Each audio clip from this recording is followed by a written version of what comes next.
Hello students, मैं शशांक आपका स्वागत करता हूं जुडिशरी आईक्यू पर। कैसे हैं आप सब लोग? उम्मीद करता हूं कि आप लोग अच्छे होंगे और लगातार अपने एग्जाम्स की तैयारी कर रहे होंगे।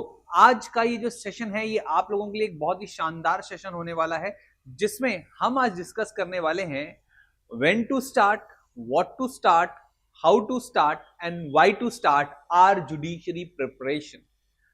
आज का ये जो सेशन है, ये सेशन बहुत बहुत इंपॉर्टेंट है उन सारे बच्चों के लिए जो ये समझ नहीं पा रहे कि यार what is the right time to start our judiciary preparation.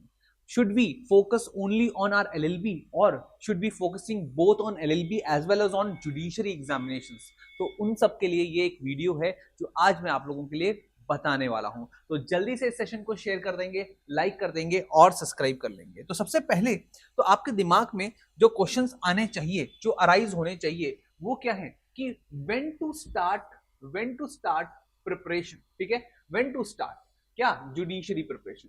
How to start a judiciary preparation and what to start in judiciary preparation and why to start judiciary preparation। मैं इसको थोड़ा उल्टा शुरू करता हूं। why to start की जब हम लोग बात करते हैं तो इसका आंसर आप दे सकते हो, सिर्फ और सिर्फ आप दे सकते हो। क्यों बनना चाहते हो आप जज बनना क्यों आपके लिए जरूरी है।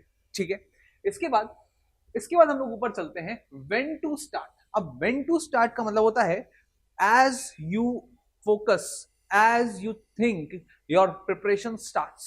मतलब जैसे आप फोकस करना शुरू करते हैं, जैसे आप सोचना शुरू करते हैं कि यार मुझे जुडिशरी ऑफिसर बनना है, उसी समय से आपकी प्रिपरेशन शुरू हो जाती है। बट जो आपकी पीक सिचुएशन या हम कह सकते हैं जो सही टाइम होता है प्रिपरेशन का, जुडिशरी प्रिपरेशन का, वो क्या होता है? When to start our judiciary preparation. इस पर सबसे पहले इंपॉर्टेंट चर्चा करनी होगी। ठीक है, तो सबसे पहले और सबसे इंपॉर्टेंट है when to start. When to start judiciary preparation।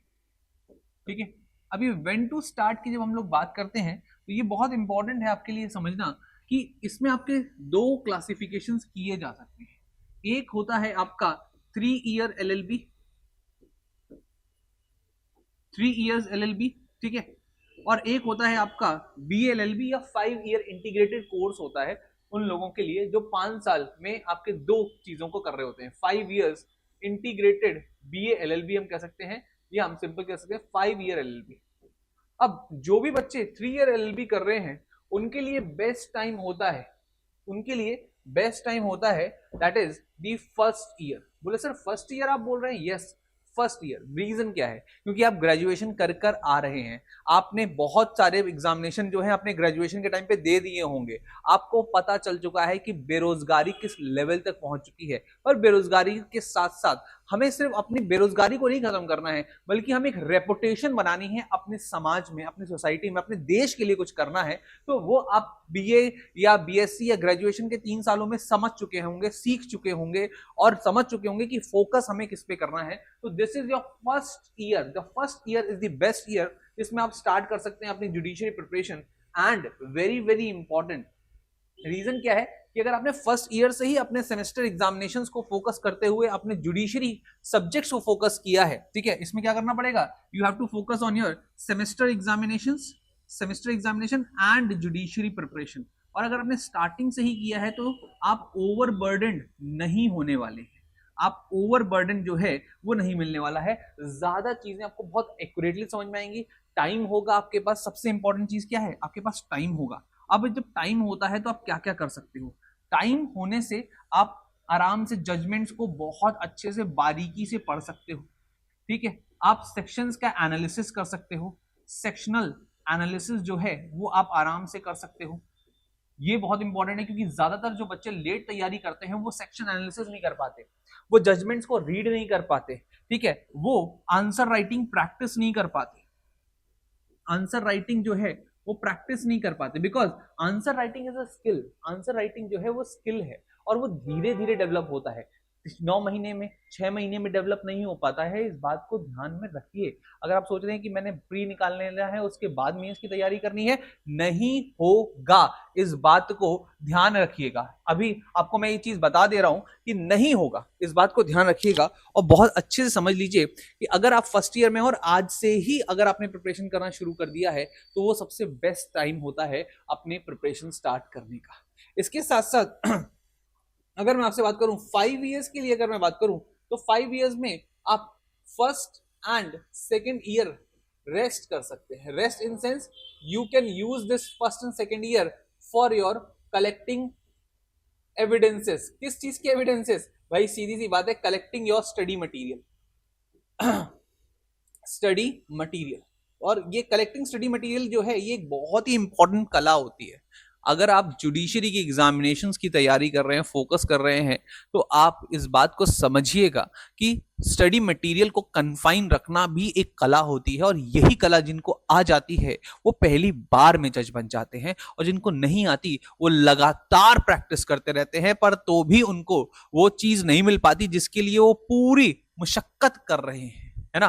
तो इस बात को ध्यान रखेंगे। दिस इज व्हाट इज, मैं हर बार कहता हूं, मैं यूट्यूब पे खुला कहता हूं कि जो मैं पढ़ा रहा हूं उससे तुम्हें लॉ तो समझ में आ जाएगा, उससे तुम्हें सारी चीजें तो समझ में आ जाएंगी, पर यूट्यूब से सिलेक्शन नहीं होते हैं, आपको पेड बैचेस लेने होते हैं। मैं ये मुंह पे क्यों बोलता हूं, उसका रीजन है, उसका रीजन यही है, collecting the study material, relevant study material. आप भारतीय साक्षर अधिनियम में पढ़ते हैं ना, रेलेवेंसी पढ़ते हैं, तो बहुत सारी चीजें आपको सामने दिखती है, पर रेलेवेंट चीजों को ही उठाया जाता है, और वो रेलेवेंसी उठाने का जो सबसे बेस्ट टाइम होता है वो होता है आपका फर्स्ट एंड सेकेंड ईयर, और उस रेलेवेंट मटेरियल को मेमोराइज करके अप्लाई करने का टाइम होता है आपके बाकी के जो ईयर बचे हुए हैं वो, तो सबसे इंपॉर्टेंट है। अब यहां पर दूसरी जो चीज क्वेश्चन आता है, sir how to start the preparation. अब दूसरा क्वेश्चन जो आता है वो क्या है, how to start the preparation. अब how to start the preparation, you have to weigh. इसमें भी अगर मैं आपसे बात करूं, यू हैव टू वेज। कौन कौन से दो वेज हैं आपके पास?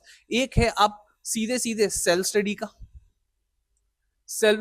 का, और दूसरा जो होता है वो होता है आपका फोकस स्टडी का, फोकस्ड स्टडी का। अब ये फोकस स्टडी और सर सेल्फ स्टडी में क्या अंतर है? दोनों में तो फोकस करना होता है, हाँ, पर सेल्फ स्टडी में क्या है, आप खुद से ही अपने आप को तुर्रम खां समझने लगते हैं, और अगर आप तुर्रम खां अपने आप को समझ रहे हैं, इसका मतलब यही है कि आपने आप जो लॉ है उसको तो अच्छे से बारीकी से समझ रहे हैं, but law alone is not sufficient to crack the judiciary examination. Yes, the statement is very strong and very complex also. The reason कि जुडिशरी की एग्जामिनेशन में आपको मेंस के आंसर्स लिखना आना चाहिए, आपको प्री के एनालिसिस करना आना चाहिए, सारे सेक्शन याद नहीं किए जा सकते हैं, यहां तक कि जो बड़े बड़े लर्नेड जजेस होते हैं वो भी आपके बेरेक्स को देखते हैं। तो यहां पर आपको बेरेक्स को कैसे पढ़ना है, क्या क्या करना है, कैसे करना है, उसके लिए आपको एक फोकस स्टडीज की जरूरत होती है। सेल्फ स्टडी सभी लोग करते हैं, इस बात को ध्यान रखेंगे। जो कोचिंग लेता है वो भी करता है, जो कोचिंग नहीं लेता वो भी करता है self study, but self study अगर आप सिंपल अनफोकस्ड वे में कर रहे हैं तो it will take longer time. And you know the condition of judiciaries, जो लोअर जुडिशरीज की कंडीशन आप जानते हैं, एक बार तो मुश्किल से पेपर आता है, और पेपर जब आ जाता है तो 3-3, 4-4 साल तक पेपर नहीं आता। तो आपका पहली बार में सिलेक्शन तभी हो सकता है जब आप फोकस स्टडी करें। तो how to start focus, and तो फोकस कैसे करें सर, ये भी तो बता दीजिए। फोकस करने का तरीका है, आप प्रीवियस ईयर क्वेश्चंस उठाइए, अपने स्टेट जुडिशरी के प्रीवियस ईयर क्वेश्चंस उठाइए, उनको लगाइए, आप उसके PYQs लगाइए, मतलब आप कह सकते हैं MCQ जो है वो, और आपके मेंस के जो आंसर राइटिंग है वो, उनको पढ़िए, समझिए, और उसके बाद अपनी प्रिपरेशन को शुरू करिए कि कौन कौन से सेक्शन हैं जो मैंने पढ़े थे लॉ में अलग, आप कह सकते हैं LLB के एग्जामिनेशन में कौन से अलग सेक्शंस पूछे जा रहे थे, और जुडिशियल एग्जाम में बार बार कौन से क्वेश्चन पूछे जा रहे हैं, because judicial examination is all about the perseverance which you should be having. And now what to start, sir, what to start? Don't get confused in judiciary and LLB. Please make sure कि आप कभी भी इस चीज के लिए परेशान ना हो। जुडिशरी का अपना एक सिलेबस है, जुडिशरी का अपना एक सिलेबस है, वो सिलेबस से बाहर कभी नहीं पूछता। और हो सकता है कि आपके LLB के कोर्सेज में वो जुडिशरी का जो सिलेबस है पूरी तरीके से ना पढ़ाया जाए, या पूरी तरीके से पढ़ा भी दिया जाए, या एक्स्ट्रा भी पढ़ा दिया जाए, but be focused, be vigilant. Reason क्या है? क्योंकि लॉ हमेशा फेवर करता है जो विजिलेंट होते हैं। तो जुडिशरी में अगर मैं आपको बात करता हूं तो जुडिशरी में आपको इस बात का ध्यान रखना है, समझना है और बिल्कुल दिमाग में बैठा लेना है कि जुडिशरी के सिलेबस से ही आपको अपनी तैयारी करनी है, फोकस तैयारी करनी है और कहीं कुछ नहीं जाना। बहुत सारा रेलेवेंट इररेलेवेंट आपको मटेरियल मिलने लगेगा, ठीक है, पर आपको हमेशा सिर्फ और सिर्फ फोकस करना है जुडिशरी के सिलेबस पर और कुछ भी नहीं। जैसे यूपी में है तो आपके प्री का सिलेबस अलग है, मेंस का सिलेबस अलग है, तो आप फोकस करिए कि मुझे पहले प्री करना है तो pre should be MCQ oriented, और मेंस करना है तो mains has to be the answer writing oriented. तो what to start you should be knowing and you have to analyze your PYQs, how to start MCQs, mains, then judiciary syllabus, और फिर आप LLB की तैयारी के साथ साथ उस जुडिशरी सिलेबस पर अपनी कमांड बनाना शुरू कर दीजिए। इस बात को ध्यान रखेंगे सारे के सारे बच्चे। उम्मीद करता हूं ये चीज समझ में आ रही होगी, ठीक है। तो this is what is when to start. सारी चीजें मैंने आपको समझाई और बताई भी कि भाई कब आपको स्टार्ट करना चाहिए, what is the right time कि आप स्टार्ट कर सकते हैं। अपने BLLB में स्टार्ट करिए, LLB में स्टार्ट करिए। अगर अभी तक आपने स्टार्ट नहीं किया है तो क्या सर मेरा सिलेक्शन नहीं होगा? होगा, बिल्कुल होगा, पर यहां पर आपको ज्यादा मेहनत करनी पड़ेगी। सर जल्दी स्टार्ट करते हैं तो समझ नहीं आता कि क्या पढ़ें। लॉन्ग जब हमारी जर्नी होती है तो हम फोकस नहीं रह पाते, बिल्कुल सही बात है। अब फोकस करने के लिए क्या कर सकते हैं आप? फोकस करने के लिए आप कोई भी ऑनलाइन कोर्स ज्वाइन कर लीजिए। मैं बोल रहा हूं ऑनलाइन कोर्स, क्यों सर आप पढ़ाते हो इसलिए? नहीं, इसका रीजन ये है कि ऑनलाइन कोर्स आपका टाइम को सेव करता है। मैं ये नहीं कहता मेरा ऑनलाइन कोर्स ले लो, आप किसी का भी ऑनलाइन कोर्स ले लो, जो आपको पसंद आता हो वो ले लो, ठीक है। पर मैं बस ये कहूंगा कि स्टडी IQ का जो ऑनलाइन प्लेटफॉर्म है जिसमें हम स्टडी IQ जुडिशरी आपको पूरा का पूरा एक एग्जामिनेशन की तैयारी कराता है, वो इंडिया का बेस्ट प्लेटफॉर्म है फॉर जुडिशरी एग्जामिनेशन। ये मैं डंके की चोट पे कह सकता हूं। मैं ये नहीं कह रहा कि तुम ले लो, पर तुम इस बात को ध्यान रखना कि दिस इज द बेस्ट। क्यों है बेस्ट मैं आपको वो समझाता हूं। क्योंकि हमने 100% सक्सेस अश्योरेंस की बात रखी है जो कोई भी ऑनलाइन प्लेटफॉर्म नहीं रखता। बोले सर ऑनलाइन प्लेटफॉर्म क्यों? हम तो ऑफलाइन जाएंगे। ऑफलाइन में टाइम बहुत ज्यादा जाता है, आप बहुत बार नहीं जा पाते हैं, बहुत बार उसमें दिक्कतें आती हैं, क्लासेस नहीं हो पाती हैं, या बारिश हो रही है, पंखे नहीं चल रहे हैं, या आपके टाइम क्लैश कर रहा है, कुछ भी हो रहा है, अलग अलग आपके डिस्टर्बेंस देखने को मिलेंगे। पर आपको ऑनलाइन में ये सब चीजें नहीं देखने को मिलती हैं, और अगर मिलती भी हैं तो बहुत जल्दी सॉर्टेड होती हैं, एज पर योर विश होती हैं। इस बात को ध्यान रखें। लीगल स्टडीज के लिए लीगल IQ मंथली मैगजीन मिलेगी, और इसके साथ साथ आपको स्पेशल किट में डिफाइंड फ्लो चार्ट्स मिलेंगे, आपको बहुत सारे कॉम्प्रिहेंसिव शॉर्ट नोट्स मिलेंगे। इसके साथ साथ ये तो आपको मिलेगा ही मिलेगा। बोलो सर ये तो मिल रहा है, पर लेक्चर्स का क्या? लेक्चर्स आपको मिलेंगे बाइलिंगुअल, मतलब आपको हिंदी और इंग्लिश दोनों में मिलने वाले हैं लेक्चर्स। और इसके साथ साथ इसमें आपको मिलने वाले हैं 16 स्टेट्स के पूरा कॉम्प्रिहेंसिव, मेजर, माइनर, लोकल, और इसके साथ साथ इंग्लिश, हिंदी, जनरल स्टडीज सब कुछ मिलने वाला है। इससे बाहर, इससे अच्छा, इससे सस्ता कहीं नहीं मिलने वाला है, ये गारंटी मैं डंके की चोट पे आपसे कहता हूं, ठीक है।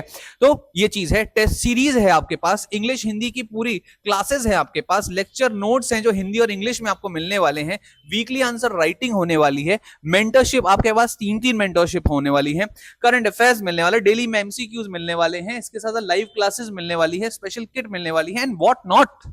I hope this is why we say that we are the best. New commerce के लिए कहीं कुछ नहीं मिल सकता। अगर आप में है जज्बा जज बनने का तो स्टडी IQ है आपके साथ विद विजय पथ बैच, जिसमें आपकी विजय 100% अश्योर्ड है। जय हिंद।